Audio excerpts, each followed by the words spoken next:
শুভ সন্ধ্যা প্রিয় শ্রোতা শ্রোতৃমণ্ডলী। আজ রাতের অন্ধকারে যখন চাঁদ লুকিয়ে আছে মেঘের আড়ালে, যখন বাতাসে পচা গন্ধ ভেসে আসে আর দূরের শ্মশান থেকে ফিসফিস শোনা যায়, স্বাগতম গল্পিততে। আমি আপনাদের সঙ্গে আছি ভাস্কর ব্যানার্জি, আপনাদের গল্পকার। এখানে আসে সত্যি মিথ্যে মিশে যাওয়া ভয়ঙ্কর গল্প, পিশাচের ছায়া, তান্ত্রিকের মন্ত্র, অমাবস্যার রাতের অজানা ডাক, যেগুলো শুনলে গা শিরশির করে, ঘুম আসে না কিন্তু ছেড়ে উঠতে পারেন না। আজকের গল্পটা একটা পাহাড়ি হোমস্টের নির্জন বারান্দায় শুরু হয়। এক অবিশ্বাসী যুবক, এক 50 ভদ্রলোকের মুখে শোনা অদ্ভুত অভিজ্ঞতা, আর এক ছাই মাখা সাধুর লাল চোখের হুমকি, 501 টাকা না দিলে পিশাচের ভোগ তোমার রক্ত চাইবে। কি হবে শেষে? পিশাচ কি সত্যি আসবে, নাকি সবটাই মনের ভুল? শুনতে থাকুন, কারণ এই গল্প শেষ হলে আপনার ঘরের কোণে একটা ছায়া দাঁড়িয়ে থাকতে পারে। গল্পিতকে সাবস্ক্রাইব করুন যাতে নতুন ভয়ঙ্কর গল্প মিস না হয়। লাইক দিন যদি গা ছমছম করে, শেয়ার করুন বন্ধুদের সঙ্গে, কারণ ভয় ভাগ করে নিলে একটু কম লাগে। চলুন শুরু করি পিশাচের ডাক।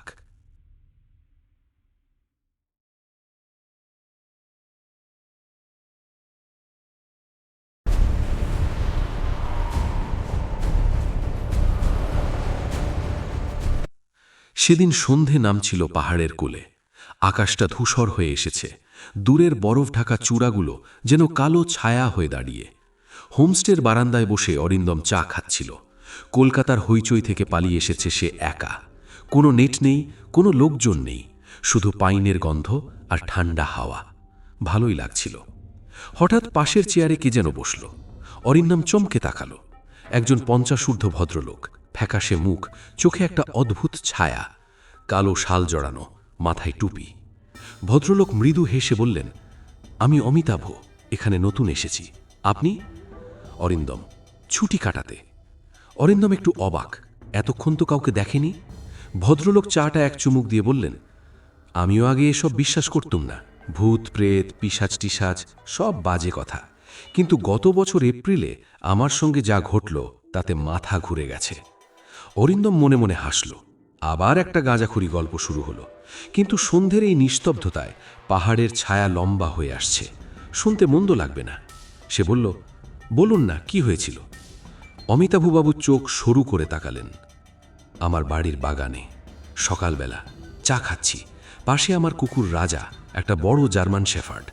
হঠাৎ একটা পচা ভয়ঙ্কর গন্ধ ভেসে এলো। রাজা গর্জে করে উঠল। আমি মুখ তুলে দেখি বাগানের গেট খোলা, আর সেখান দিয়ে ঢুকছে একটা লোক। না, লোক বলা যায় না ঠিক। সারা গা ছাই মাখা, লাল কাপড় পরা, কপালে লাল হলুদের টিপ, চোখ দুটো জ্বলছে লাল আগুনের মতো, হাতে একটা মড়ার খুলি আর একটা হাড়ের টুকরো, গলায় হাড়ের মালা ঝুলছে, জটা বাঁধা, কিন্তু সেই জটায় যেন পোকামাকড় ঘুরছে।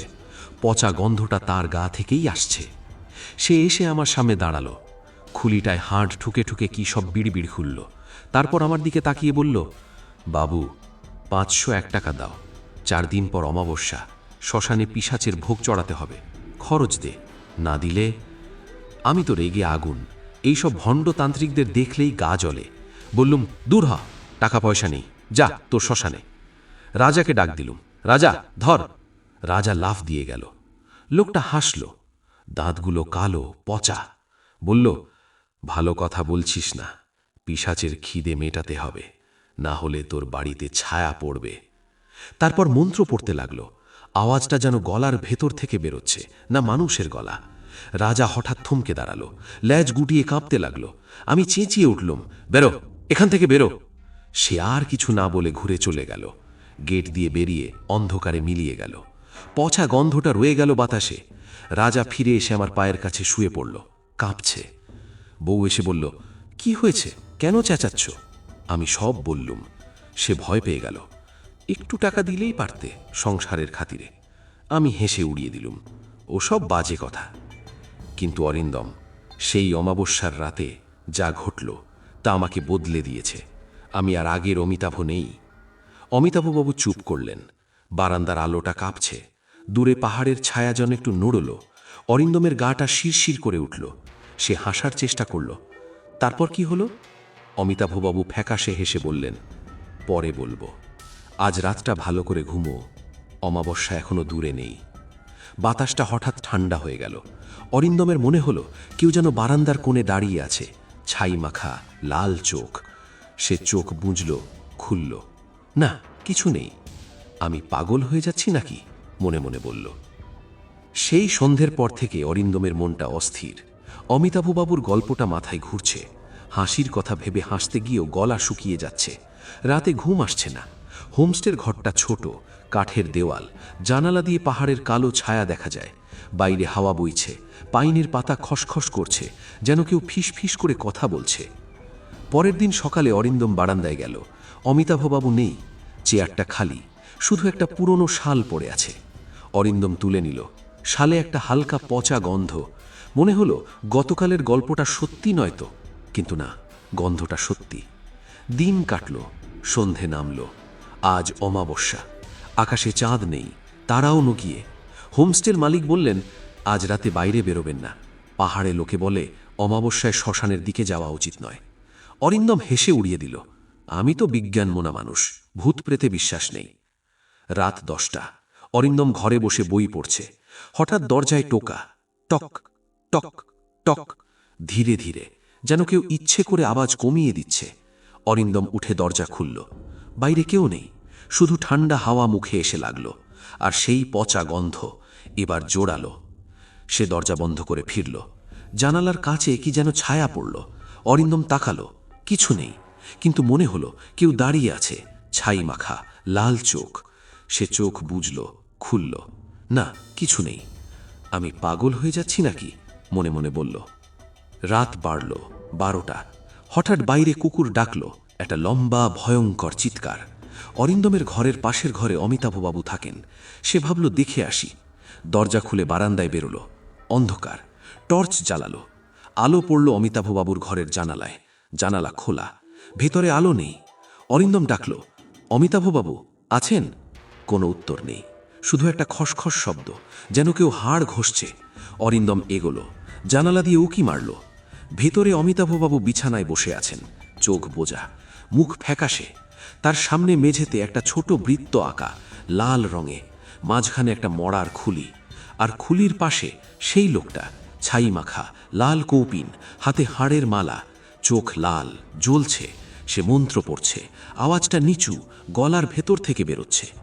পিশাচ, পিশাচ, ভোগ চাই, রক্ত চাই। অমিতাভবাবুর গলা থেকে একটা অদ্ভুত আওয়াজ বেরোচ্ছে, যেন কেউ গলা টিপে ধরে আছে। তার চোখ খুলল, চোখ দুটো নাল। সে অরিন্দমের দিকে তাকালো, মুখে হাসি, কিন্তু হাসি নয়, দাঁত বের করে একটা ভয়ঙ্কর ছবি। এসেছিস, টাকা দেবি না? তাহলে তোরও ভাগ আছে। অরিন্দম পিছিয়ে গেল, পা কাঁপছে। টর্চ পড়ে গেল। অন্ধকার, শুধু লাল চোখ দুটো জ্বলছে। পচা গন্ধটা চারিদিক। কুকুলের চিৎকার থেমে গেছে। এখন শুধু মন্ত্রের আওয়াজ, আর অমিতাভবাবুর গলা থেকে বেরোচ্ছে একটা অমানসিক হাসি। অরিন্দম ছুটে ঘরে ফিরল, দরজা বন্ধ করল, কিন্তু দরজায় আবার টোকা, টক টক টক, এবার জোরে, আর বাইরে থেকে ফিসফিস, 501 দে, না হলে পিশাচ তোকে খাবে। অরিন্দমের হাত পা ঠান্ডা। সে বুঝল এটা আর গল্প নয়, এটা সত্যি, আর অমাবস্যা এখনো শেষ হয়নি। দরজায় টোকা পড়ছে, টক টক টক, প্রত্যেকটা আওয়াজ যেন হৃৎপিণ্ডে লাগছে। অরিন্দম দরজার পেছনে দাঁড়িয়ে কাঁপছে, হাতে মোবাইল, কিন্তু নেট নেই। টর্চের ব্যাটারি ফুরিয়েছে। ঘর অন্ধকার, শুধু জানালা দিয়ে পাহাড়ের কালো ছায়া, আর বাইরে থেকে সেই ফিসফিস, 501 দে, পিশাচের খিদে মেটাতে হবে। অরিন্দম মনে মনে বলল, এটা স্বপ্ন, আমি ঘুমিয়ে আছি, উঠে পড়ি। কিন্তু গাটা ঠান্ডা, ঘাম হচ্ছে। সে দরজার কাছে কান লাগালো।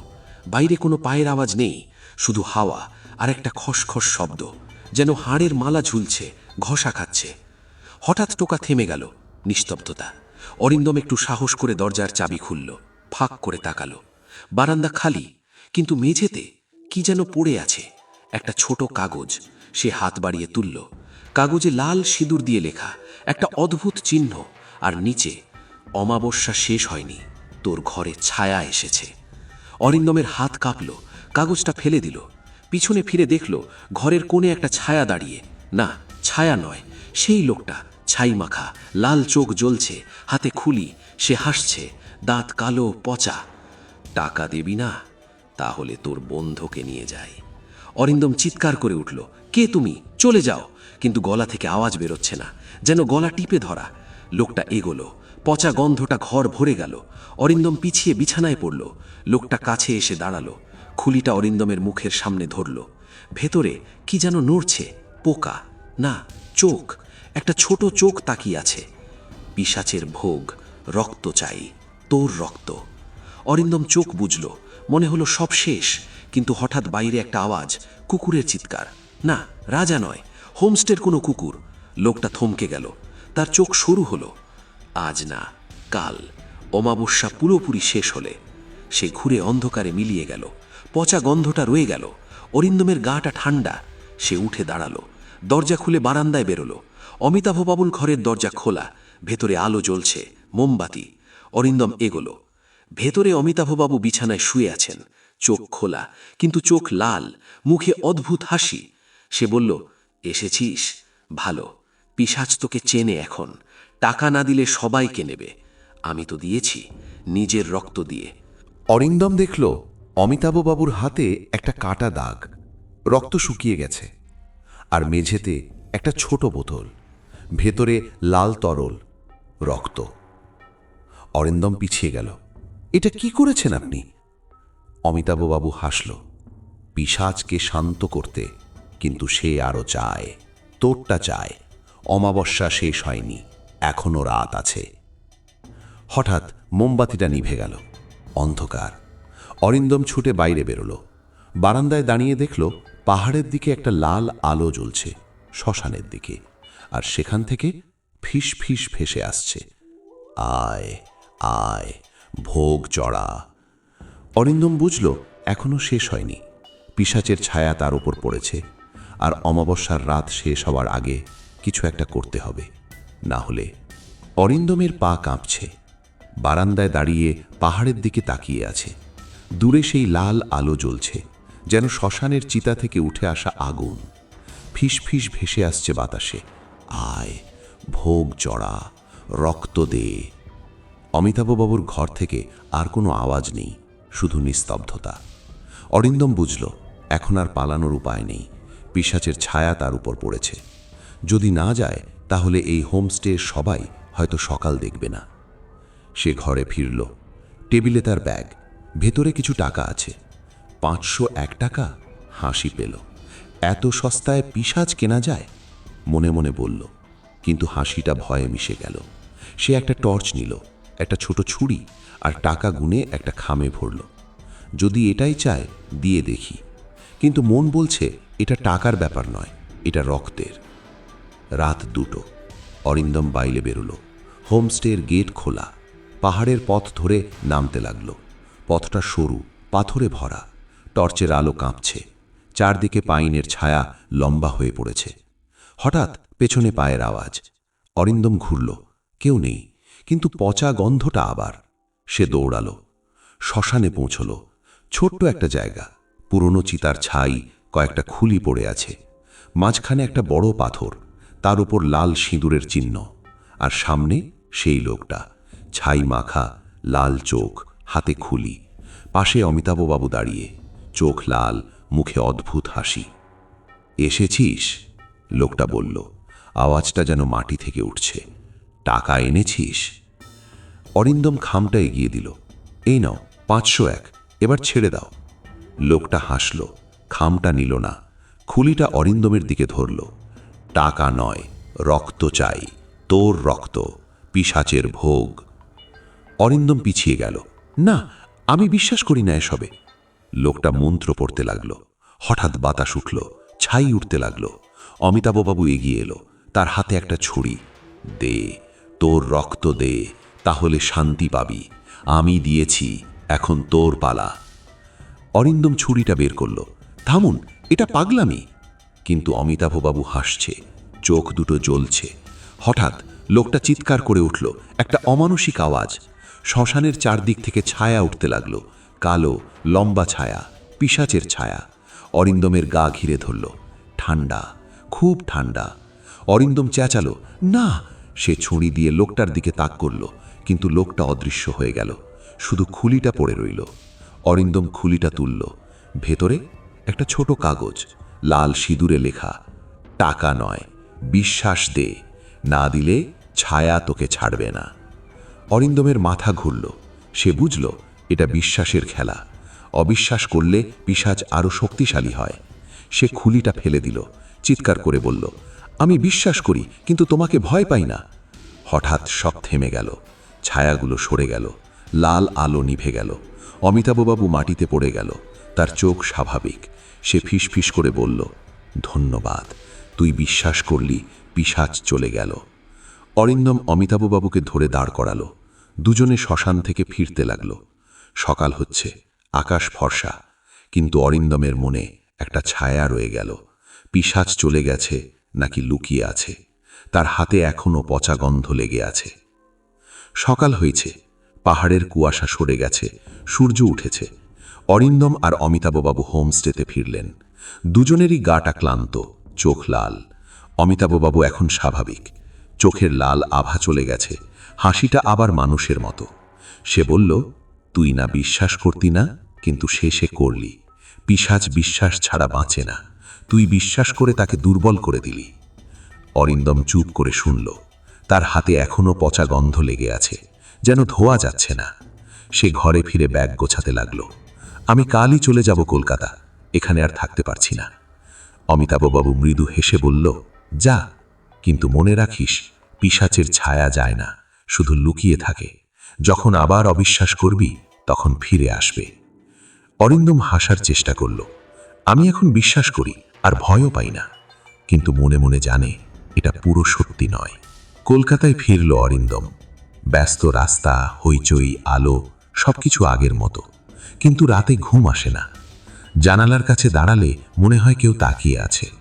পচা গন্ধটা মাঝে মাঝে ভেসে আসে, বাসের ধোঁয়া ভেবে উড়িয়ে দেয়। এক রাতে, অমাবস্যা, অরিন্দমের ফ্ল্যাটে বিদ্যুৎ চলে গেছে, অন্ধকার। সে মোমবাতি জ্বালালো। টেবিলে একটা খাম পড়ে আছে, কোথা থেকে এলো কে জানে। খাম খুলল, ভেতরে একটা ছোট কাগজ, লাল সিঁদুরে লেখা, 501 এখনো বাকি। অরিন্দমের হাত কাঁপল। সে কাগজটা ছিঁড়ে ফেলল। আমি বিশ্বাস করি, কিন্তু তোকে আর ভয় পাই না, চিৎকার করে বলল। হঠাৎ মোমবাতিটা নিভে গেল। অন্ধকার, অন্ধকারে একটা ফিসফিস খুব কাছে, ভালো, বিশ্বাস রাখিস, কারণ ছায়া তোর সঙ্গেই আছে। সকালে বিদ্যুৎ ফিরল। অরিন্দম উঠে দেখল খামটা নেই, ছেঁড়া কাগজের টুকরোগুলো মেঝেতে পড়ে, কিন্তু একটা টুকরোতে এখনো লাল সিঁদুরের দাগ। সে হাসল, এবার সত্যি হাসি। আচ্ছা থাকিস, কিন্তু আমি তোকে আর ডাকবো না। সে জানালা খুলল। বাইরে কলকাতার সকাল, হাওয়া বইছে, পচা গন্ধটা আর নেই, নাকি খুব হালকা দূরে। অরিন্দম দরজা বন্ধ করল। জীবন চলছে, কিন্তু মনে একটা ছোট্ট ছায়া রয়ে গেল, যেন কেউ বলছে, আবার দেখা হবে।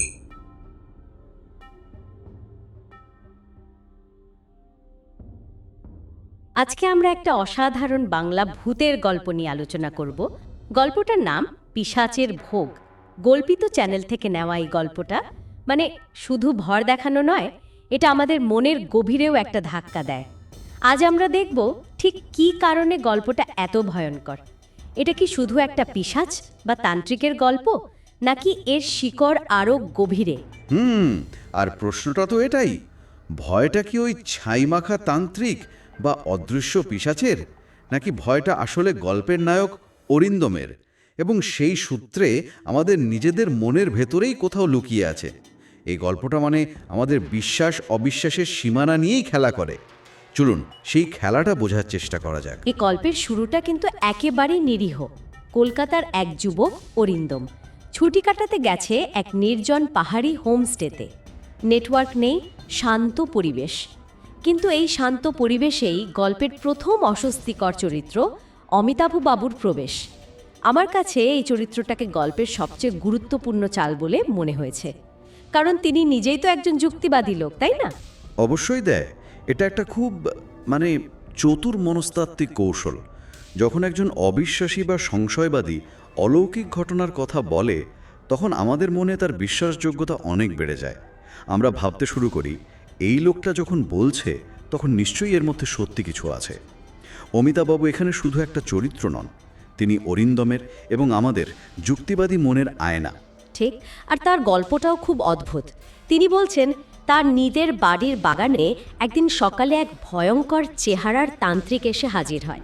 সারা গায়ে ছাই, লাল কাপড়, হাতে মরার খুলি। এই বর্ণনাগুলো তো ভূতের গল্পের খুব চেনা ছক, কিন্তু তারপরেই গল্পটা একটা মোড় নেয়। তান্ত্রিক এসে কোনো অভিশাপ দেয় না, বরং একটা খুব জাগতিক দাবি করে বসে। 501 টাকা। হ্যাঁ, এই ব্যাপারটা আমার কাছে খুব মজার লেগেছে। মানে একটা অশুভ শক্তি হঠাৎ করে টাকার জন্য দর কষাকষি করছে। এখানেই তো গল্পকারের মুনশিয়ানা। ওই 501 টাকার দাবিটা গল্পটাকে অলৌকিক জগৎ থেকে এক ঝটকায় আমাদের বাস্তব জগতে নামিয়ে আনে। যদি তান্ত্রিক শুধু বলতো তোর অমঙ্গল হবে, তাহলে অরিন্দমের মতো একজন যুক্তিবাদী লোক সেটা হেসে উড়িয়ে দিত। কিন্তু যখন একটা নির্দিষ্ট টাকার অঙ্ক জুড়ে দেওয়া হয়, তখন হুমকিটা আর বিমূর্ত থাকে না। একটা লেনদেনের মতো শোনায়। একদম, এটা আমাদের যুক্তিবাদী মনকে দ্বিধায় ফেলে দেয়। অবচেতন মন ভাবতে শুরু করে, টাকাটা দিয়ে দিলেই তো ঝামেলা মিটে যায়। তার মানে ভয়টাকে আরও বাস্তব করে তোলার জন্য এই জাগতিক দাবিটা একটা টোপ। ঠিক তাই, এটা ভয়কে আরও ব্যক্তিগত এবং অস্বস্তিকর করে তোলে। আর তার সাথে হুমকিটাও দেখুন, ছায়া পড়বে। কিসের ছায়া, কেমন ছায়া, এই অস্পষ্টতা ভয়কে আরও বাড়িয়ে তোলে। ঠিক, আমাদের মন সেই খালি জায়গাটা নিজের মতো করে ভয়ঙ্কর কল্পনা দিয়ে ভরাট করে নেয়। অমিতাভবাবু তার গল্পটা শেষ করেন না, তিনি শুধু অরিন্দমকে বলে দেন অমাবস্যা এখনো দূরে নেই। ব্যাস, এই একটা কথাই যথেষ্ট। এখান থেকে অরিন্দমের মনের ভেতরে ভয়টা দানা বাঁধতে শুরু করে। একদম, নির্জন পাহাড়, অমাবস্যার রাত, কাছাকাছি কোনো মানুষ নেই। এই পরিবেশটা মানুষের মনের আদিম ভয়গুলোকে জাগিয়ে তোলার জন্য আদর্শ। আধুনিক সভ্যতার আড়াল যখন সরে যায়, তখন আমাদের ভেতরের তর্কবুদ্ধি অনেকটাই কমজোর হয়ে পড়ে। অরিন্দমের সাথেও ঠিক তাই হয়। আর সেই রাতেই শুরু হয় আসল খেলা। প্রথমে দরজায় মৃদু টোকা, কিন্তু বাইরে কেউ নেই। তারপর সেই পচা গন্ধটা, যেটা অমিতাভবাবু তার গল্পে বলেছিলেন। আমার প্রশ্ন হলো, এই গন্ধ বা শব্দ এগুলো কি সত্যিই হচ্ছিল, নাকি অরিন্দমের মন এগুলো তৈরি করছিল? এটাই তো গল্পের মূল প্রশ্ন। গল্পটা আমাদের কখনোই নিশ্চিত উত্তর দেয় না। হতে পারে পুরোটাই অরিন্দমের মনের ভুল, যাকে বলে পাওয়ার অফ সাজেশন। আবার হতে পারে সত্যিই কোনো অশুভ শক্তি তার ইন্দ্রিয়ের ওপর প্রভাব ফেলছিল। গল্পটাই দুই সম্ভাবনার মাঝখানে বিপজ্জনকভাবে ঝুলে থাকে। আর ভয়টা ঠিক এখানেই, বাস্তবতা আর ভ্রমের মধ্যেকার সীমারেখাটা যখন মুছে যেতে শুরু করে। হ্যাঁ, আর সেই সীমারেখাটা পুরোপুরি মুছে যায় যখন অরিন্দম মাঝরাতে অমিতাভবাবুর ঘরের জানলা দিয়ে উঁকি মারে। ওই দৃশ্যটা, ঘরের ভেতরে অমিতাভবাবু বসে, সামনে মেঝেতে আঁকা লাল বৃত্ত, মরার খুলি আর সেই তান্ত্রিক মন্ত্র পড়ছে। সত্যি বলতে গল্পের ওই অংশটা পড়ে আমার নিজেরই অস্থির হচ্ছিল। কারণ ওই দৃশ্যটা অরিন্দমের শেষ আশ্রয়টুকুও কেড়ে নেয়। এতক্ষণ সে নিজেকে বোঝানোর চেষ্টা করছিল যে যা হচ্ছে তা তার মনের ভুল, কিন্তু অমিতাভবাবুকে ওই ভয়ঙ্কর আচারের অংশ হিসেবে দেখার পর তার যুক্তির সব দরজা বন্ধ হয়ে যায়। সে এখন আর দর্শক নয়, সে গল্পের একটা অংশ হয়ে গেছে। বিশেষ করে যখন অমিতাভবাবু তার দিকে লাল চোখে তাকিয়ে হেসে বলেন, এসেছিস, টাকা দিবি না? তাহলে তোরও ভাগ আছে। এই কথাটা শোনার পর অরিন্দমের কাছে আর কিছু কি বাস্তব মনে হওয়া সম্ভব? মানে তার মনের অবস্থাটা তখন ঠিক কি? সে ভয় পাচ্ছে নিজের উপলব্ধিকেই। সে যা দেখছে তা যদি সত্যি হয়, তাহলে তার চীনা পৃথিবীর সব নিয়মকানুন ভিত্তিহীন। আর যদি মিথ্যা হয়, তাহলে সে পাগল হয়ে যাচ্ছে। দুটো সম্ভাবনাই ভয়ঙ্কর। সে নিজের ঘরে ফিরে আসার পরেও আতঙ্ক কমছে না। দরজায় আবার টোকা, ফিসফিস করে টাকার দাবি, আর তারপর মেঝেতে সিঁদুর দিয়ে লেখা সেই কাগজটা পায়, অমাবস্যা শেষ হয়নি, তোর ঘরে ছায়া এসেছে। অবশ্যই এই বার্তাটা ভয়কে যেন আরও এক ধাপ এগিয়ে নিয়ে গেল। এতক্ষণ ছায়াটা ছিল বাইরে, অমিতাভবাবুর বাড়িতে, হোমস্টের বারান্দায়। এখন সেটা অরিন্দমের ব্যক্তিগত পরিসরে, তার নিজের ঘরে ঢুকে পড়েছে।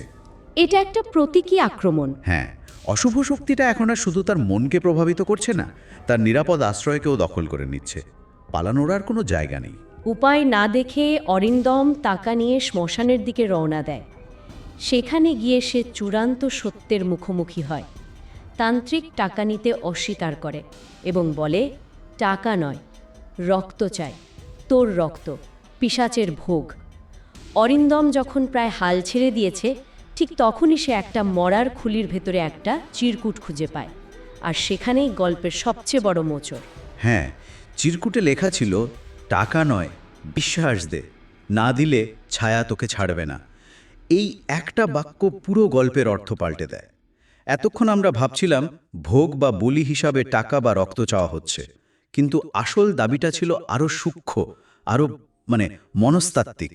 বিশ্বাস। কিন্তু এর মানে কি? তান্ত্রিক কি চাইছে যে অরিন্দম তার শক্তিতে বিশ্বাস করুক? তাহলে তো সেটা অশুভ শক্তিরই জয় হলো। এখানেই বিষয়টা জটিল। এখানে বিশ্বাস মানে অন্ধভাবে আত্মসমর্পণ করা নয়।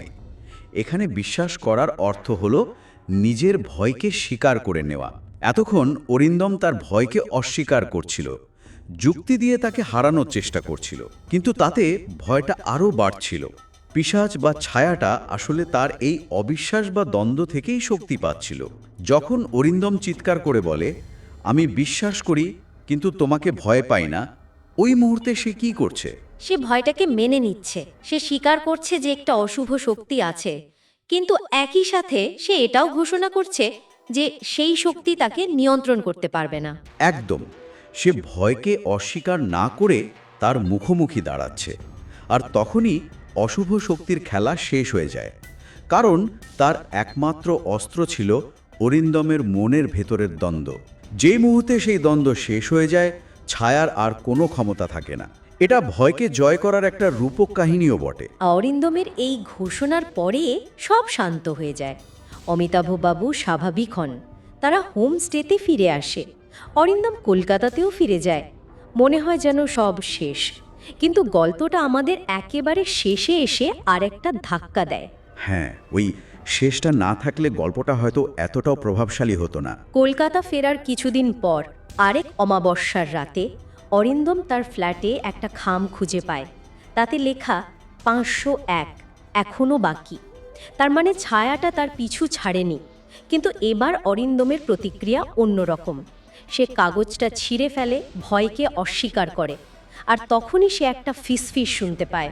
ভালো, বিশ্বাস রাখিস, কারণ ছায়া তোর সঙ্গেই আছে। এই শেষ বাক্যটা গল্পের সবথেকে ভয়ঙ্কর অংশ। ছায়া তোর সঙ্গেই আছে, এর মানে কি? এর মানে হলো ছায়াটা আর বাইরের কোনো বস্তু নয়। শ্মশানের সেই রাতের অভিজ্ঞতার পর ছায়াটা অরিন্দমের সত্তার, তার স্মৃতির একটা অংশ হয়ে গেছে। সে হয়তো তান্ত্রিককে হারিয়ে দিয়েছে, কিন্তু লড়াইটা জেতেনি। লড়াইটা এখন তার নিজের মনের ভেতরেই চলবে সারা জীবন। তার মানে অরিন্দম ভয়কে জয় করতে পারেনি, শুধু নিয়ন্ত্রণ করতে শিখেছে। হয়তো তাই গল্পটি একটি অসম্পূর্ণ সমাপ্তি দিয়ে আমাদের ঠিক এই প্রশ্নটির সামনেই দাঁড় করিয়ে দেয়। জীবনের কিছু গভীর ভয় বা আঘাতমূলক অভিজ্ঞতা কি সত্যিই পুরোপুরি মুছে ফেলা যায়, নাকি তা আমাদের চরিত্রের অংশ হয়ে থেকে যায় সঠিক সুযোগের অপেক্ষায়? তাহলে এই গল্পের মূল বার্তা কি এটাই, যে কিছু লড়াই বাইরে নয়, ভেতরে হয়, এবং সেই লড়াই কখনো শেষ হয় না? আমার তো তাই মনে হয়। গল্পটা আমাদের ভাবতে বাধ্য করে, ভয় আসলে কি? এটা কি বাইরে থেকে আসা কোনো শক্তি, নাকি এটা আমাদের মনেরই এক অন্ধকার অংশ যা বাইরের কোনো ঘটনাকে কেন্দ্র করে জেগে ওঠে? এই গল্পটা পড়ার পর মনে হয় হয়তো পিশাচ বা তান্ত্রিকের কোনো অস্তিত্বই ছিল না, হয়তো পুরোটাই ছিল অরিন্দমের মনের এক জটিল খেলা। কিন্তু তাতে কি ভয়ের অনুভূতিটা এক বিন্দুও কমে? না, কমে না। একদমই না, কারণ মনের ভয় বাস্তবের ভয়ের চেয়ে কম সত্যি নয়, আর সেই সত্যিটাই এই গল্পের সবচেয়ে বড় সাফল্য।